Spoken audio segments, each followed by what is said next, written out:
Congratulations on the new Farscape box set. I wanted to know, first of all, why did it take so long to bring out, the deluxe box set? Why now?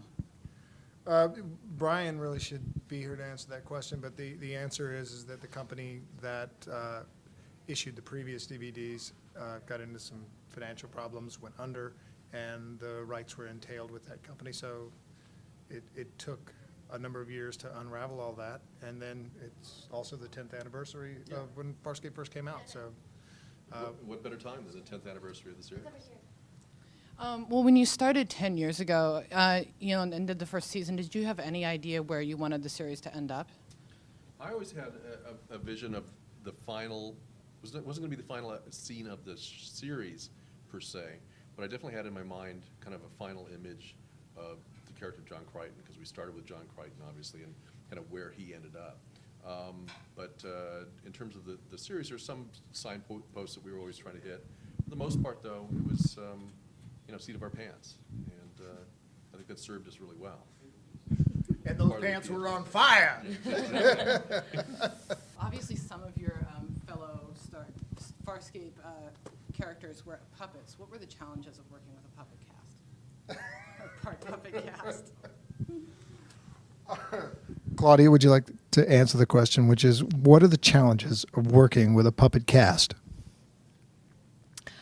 Taking into consideration the puppeteer's needs, I mean, it was important it was fantastic to value what is often a forgotten performing art, but also just trying to coordinate things, because we were trying to perfect this tone that Brian was talking about in the panel earlier today.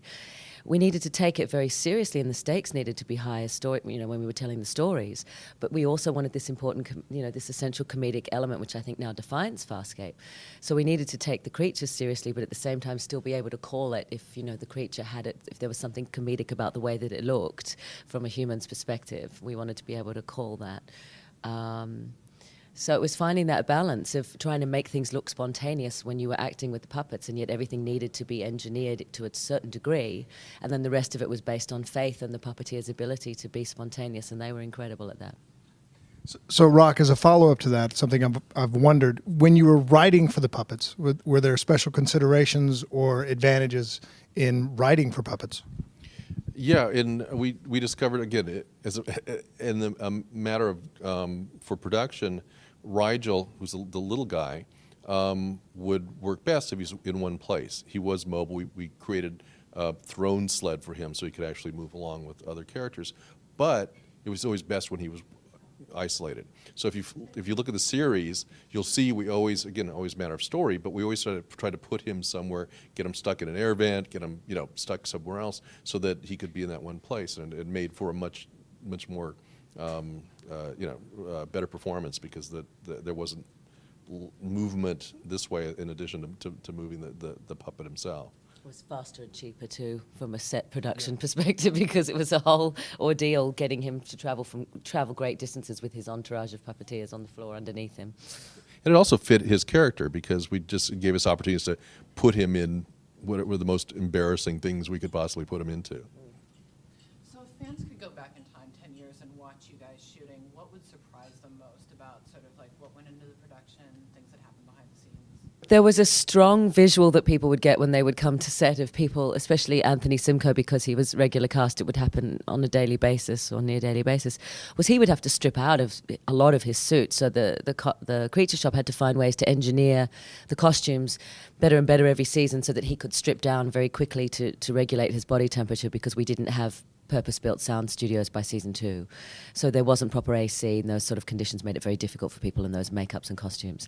And so one of the most bizarre images, by the time this was really honed, by about season 3, Anthony had, just his face covered in the Dargo makeup, his own hair you could see sticking through the back, and a bit of the chest plate of Dargo, bare arms and board shorts, socks and flip-flop shoes. And he would walk around 6'4" or 5", he was, with this tiny bit of alien face, and the rest was this sort of Aussie bloke in his underwear walking around on the set.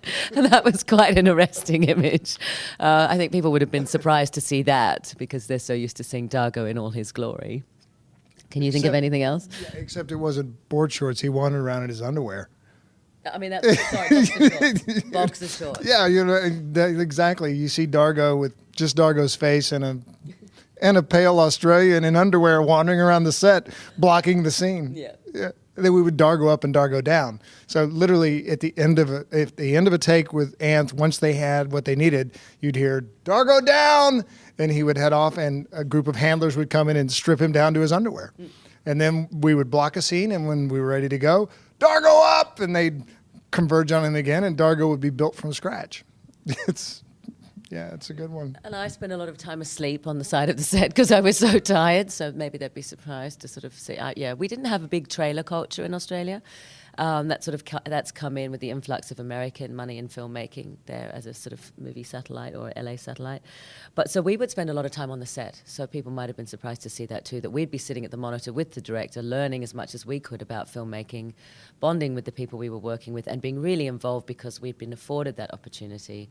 It was a very, towards the end especially, very collaborative experience because it was kind of like, I mean, I talk about it all the time. It's like a battle. We were all in it together, and we were either going to get through the day together or not at all. So we spent a lot of time on the set with our gang rather than going back to our respective trailers. Yeah, and even downtime, if you were going to crash and take a nap, you would grab one of the stunt pads, Right. and you'd be laid out on the side of the set. So the cast was always around. You weren't trying to chase us up. We were always on set. Well, is there a possibility for another Peacekeeper Wars, I was going to say, but another Farscape miniseries? Sure. We clearly hold out hope that there'll be other incarnations of Farscape. Currently, we're developing webisodes. That's something we're really excited about. And as kind of a run-up to the story that we've developed for the webisodes, we now have a comic book series that's currently available that picks up right after the Peacekeeper Wars ended and is kind of following the saga of all the familiar Farscape characters, which will ultimately then dovetail with the webisodes. In terms of future miniseries and all that, Brian and I are always really excited at the notion of trying to get that happen. Feature film possibly. The great thing about the Farscape fan world is that it's really passionate, and they've really stuck with us. So I expect there to be other incarnations coming down the pike in the future. Can you do it before Ben and I get too old? Please. Okay. That's my one big fear, is that it is all going to be like The Locket, and we'll be sort of like the stunt cast people that, generations from before, way back when, who watched the original series will sort of, that's Ben and Claudia. But now really Crichton and Aaron are played by two young, attractive people who... Except for the old version of Crichton that came back through the wormhole. Yeah. With his family in tow. I've read that you are a jazz singer, Oy. and I wanted to know if you had like a signature song, and where fans could hear you sing. Oh gosh, I mean, my singing now is limited to the shower because I sing in front of my children and they say, no. I think it's because I used to, for some bizarre reason, it's sort of sinister and a bit mummy dearest for some reason. When they were getting their vaccinations, I would sing Que Sera Sera to them because I thought it was soothing. And so now when I start to sing to them, they have some start to terrible cry. Pavlovian response to my singing. Only your children. She's got the blonde wig on again. No. No. So, I mean, and I haven't sung really professionally, let's face it, ever. I mean, I used to sing in nightclubs in my late teens, and then Paul Goddard asked me to sing on his album. Paul played Stark, and he said, oh, I've written this song for you, and I really want you to do it this way. And I mean, I hadn't sung in years, and it was nerve-wracking. So, I mean, thanks for asking. What I would love to do if I was ever to bring my musical background back, not so much the singing, but I'd love to do a biopic. I'd love to play some sort of rock and roll chick who's, it's more about her life than the music. And that said, I am developing a comedy pilot where the character I would want to play in it is, she's sort of an Amy Winehouse type character. So, yeah. That's funny because when you started answering the question, you said no. I thought you were No. Yeah, so we'll see. You'll be playing Amy Winehouse in the movie Yeah, well, let's hope. very shortly. Oh, Ben. Touch wood.